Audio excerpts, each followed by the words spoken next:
বারুইপুরে বিশেষভাবে সক্ষম তরুণীকে গণধর্ষণ করে খুনের অভিযোগ পরিবারের। তরুণীর প্রেমিক অজয় মণ্ডল এবং বন্ধু দেবাশিস নস্করকে ইতিমধ্যে গ্রেফতার করেছে পুলিশ।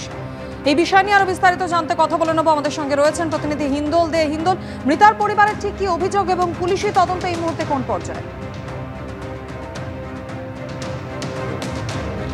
একেবারে তোমাকে বলে রাখি, সেই তরুণীর পরিবারের সদস্যরা একেবারে স্পষ্টত অভিযোগ করছেন যে গণধর্ষণ করে সেই পরিবারে সেই তরুণীকে কিন্তু খুন করা হয়েছে, তেমনটাই তারা স্পষ্টত অভিযোগ করছেন। এবং পুলিশি তদন্ত প্রক্রিয়া সম্বন্ধে পুলিশ যেটা জানাচ্ছে, ইতিমধ্যেই দেবাশিস অজয় মণ্ডল, যে কিনা সেই তরুণীর প্রেমিক, তাকে এবং অজয় মণ্ডলের বন্ধু দেবাশিস নস্কর, সে তার বন্ধু, তাকে এই দুজনকে পুলিশ গ্রেফতার করেছে এবং তারা প্রাথমিকভাবে পুলিশের কাছে স্বীকার করে নিয়েছে যে তারা খুন করেছে, কিন্তু খুনের নেপথ্যের কারণ কি সেটা পুলিশ অনুসন্ধান করছে। ক্যামেরা পার্সন প্রীতমকে বলবো একবার ছবিটা দেখাতে।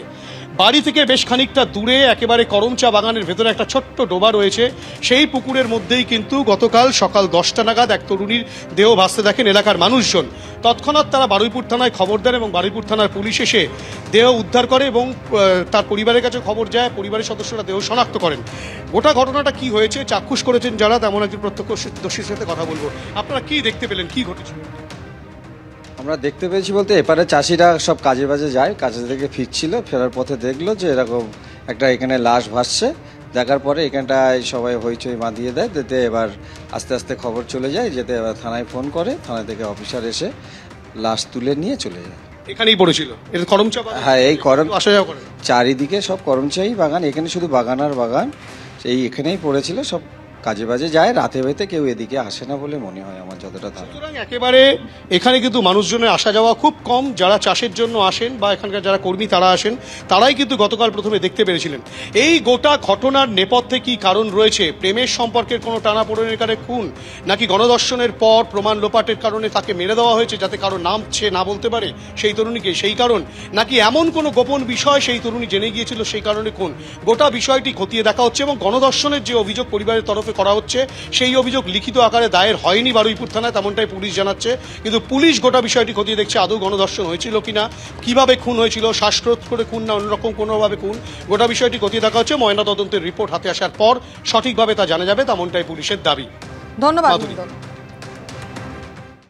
কামদুনির প্রতিবাদী টুম্পা কয়ালের স্বামীকে মারধরের অভিযোগ। টুম্পা কয়ালের স্বামীকে মারধরের অভিযোগ তৃণমূলের বিরুদ্ধে। নিউ টাউনে তৃণমূলের বিজয় মিছিল থেকে হামলার অভিযোগ। হাতিশালা তৃণমূল নেতা রাজু নস্করের নেতৃত্বে হামলার অভিযোগ।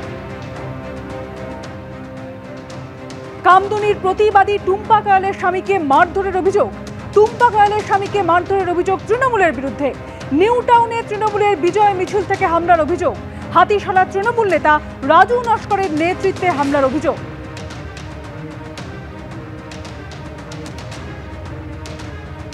এবং এ নিয়ে টুম্পা কয়ালের স্বামী ঠিক কি অভিযোগ করেছেন শোনাবো আপনাদের।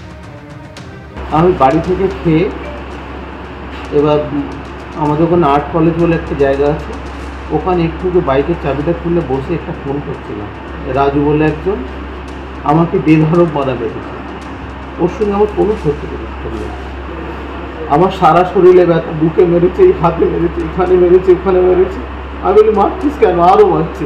আমি বুঝতে পারিনি পিছন দিকেই মেরেছে। আমি ওকে কোনো কথাই বলিনি, ও টিএমসি করে। মূল উদ্দেশ্য কারণ আমি বিজেপি করতাম, ঠিক আছে? এই জন্য আমি ওখানে বসেছি, আমাকে গিয়েই মেরেছে। কামদুনির প্রতিবাদী টুম্পা কয়াল তার স্বামীকে মারধরের অভিযোগ উঠল এবং এই অভিযোগের তীর তৃণমূলের দিকে। এবং এই নিয়ে টুম্পা কয়াল তিনি ঠিক কি বলেছেন শোনাবো আপনাদের।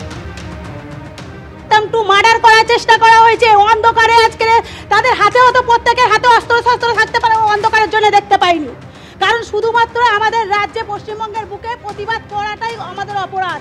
প্রতিবাদ করলেই সেই প্রতিবাদের কণ্ঠস্বরকে বন্ধ করার চেষ্টা করা হয়, সেটাই আজকে ঘটেছে। দীর্ঘদিন ধরে চলে আসছিল, সেটা করতে পারিনি, আজকে ঘটেছে। আজকে যতক্ষণ না যে রাজু নস্করকে অ্যারেস্ট করা হচ্ছে ততক্ষণ না আমি এখান থেকে উঠবো না, ধর্নায় আমরা বসবো। এবং যারা যারা ওর সঙ্গে ছিল সবাইকে ধরা হোক, অ্যারেস্ট করা হোক, এটাই আমাদের অভিযোগ।